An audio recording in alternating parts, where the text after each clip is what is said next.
Friends, నేను ఒక మంచి మాట, కాలంలో లేని చుట్టాలు కరువులో వస్తారా? కరువులో లేని చుట్టాలు కాలంలో రమ్మంటే కూడా రారు కదా. చిన్నప్పుడు మా అమ్మ అనేది సామెత, నేను ఏమన్నా ఉల్టా చెప్పానేమో తెలీదు. కరువులో వచ్చిన చుట్టాలు కాలంలో రమ్మంటే రారంట. ఇది రైట్ ఆన్సర్. కానీ అప్పుడు చుట్టాలు వేరు, ఇప్పుడు చుట్టాలు వేరు. కాలంలోనే కాదు, కరువులో కూడా రారు.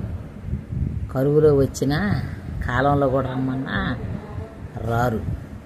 ఎందుకంటే మన కాడ ఉంటే చనిపోతారు, లేకపోతే దూషించి వెళ్తున్నారు. మీ బతుకులు ఎలా ఉండయా, మీరు ఎలా బతుకుతున్నారా? చీచి. అందుకే దరిద్రుల్ని ఎవరో మార్చలేరంట, ధనవంతుల్ని ఎవరో చెరపలేరంట అనే మాటలు మా ముఖానే అని వెళ్తారు.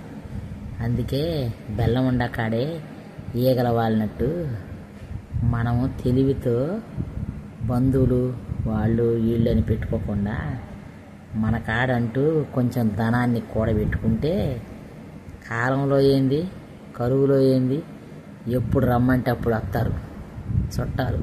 వచ్చి వాలిపోతారు మన దగ్గర. అవునా కాదా?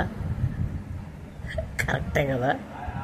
మన కాడ ఉన్నాయి అనుకో, కరువు కాలంలో ఏంది ఎప్పుడు వస్తారు. మన కాడ ఉంటే మూడు కరువు వచ్చిందని అనుకోరు. మన కాడ డబ్బులుండి మనం కరువుగా ఉన్నా అమ్మో పోకపోతే రేపు ఎవరిని అనుకుంటాడని తప్పనిసరిగా వస్తారు, లేకపోతే ఎవరు రారు. అవునంటారా కాదంటారా ఫ్రెండ్స్? నాకైతే నిజం అనిపిస్తుంది. ఎందుకంటే కొంతమందిని చూసినాక అట్లా అనిపిస్తుంది. కొంతమంది ఇళ్ళకి చూడు, వాళ్ళ వెనకుండా మూటల గురించో పోతారు. ఆర్థిక కులం ఉంటే ఎవరు వెళ్ళరు, ఆర్థిక కులం ఉంటే మనల్ని ఎవడు అడుగుతారో అని ఎవరు వెళ్ళరు. అవునా కదా? నిజమే కదా. ఆర్థిక కులం ఉండేవాళ్ళు ఇళ్ళకి ఎవరు వెళ్ళరు. అదే ఉండేవాళ్ళ ఇంటికి వెళ్ళమంటే 10 సార్లు వెళ్తారు. వెళ్తే మనల్ని అడుగుతారన్న భయం అనమాట. వాళ్ళని పట్టుకొని పీడిచ్చిద్ది. వెళ్ళి వాళ్ళకు ఒక ఓదార్పైన మాటలు అయి చెబదామని ఎవరు అనుకోరు. కరెక్టా కదా ఫ్రెండ్స్? నేను అన్నది నిజమే కదా. అందుకే ధనం ఉండగానే అదే పాట కూడా ఉందిగా, ధనమేరా అన్నిటికీ మూలం, ఆ ధనము విలువ తెలుసుకొనుట మానవ ధర్మం, ధనమేరా అన్నిటికీ మూలం.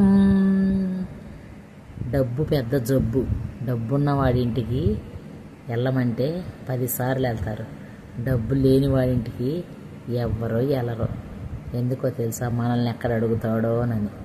అందుకే కాసంత మన తెలివితేటలను ఉపయోగించి భద్రపరచుకోవటమే ఉత్తమైన మార్గం.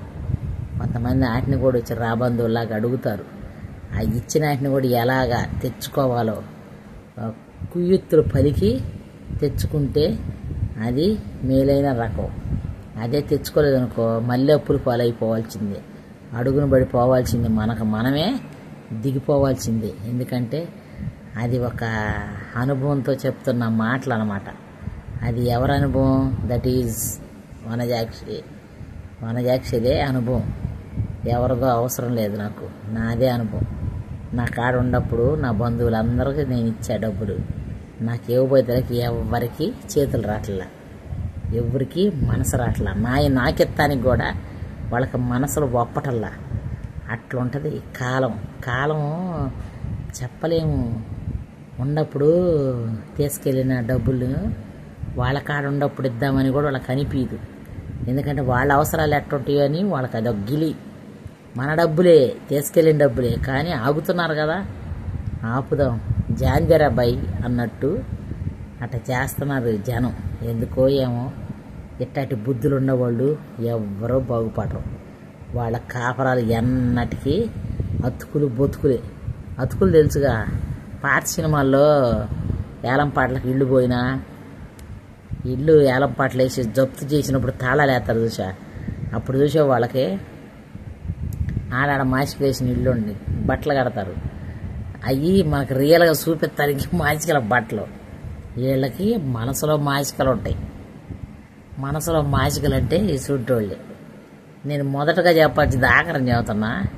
నెక్స్ట్ ఇంకొక వీడియోలో నేను మొదటగా చెప్తా ఫ్రెండ్స్.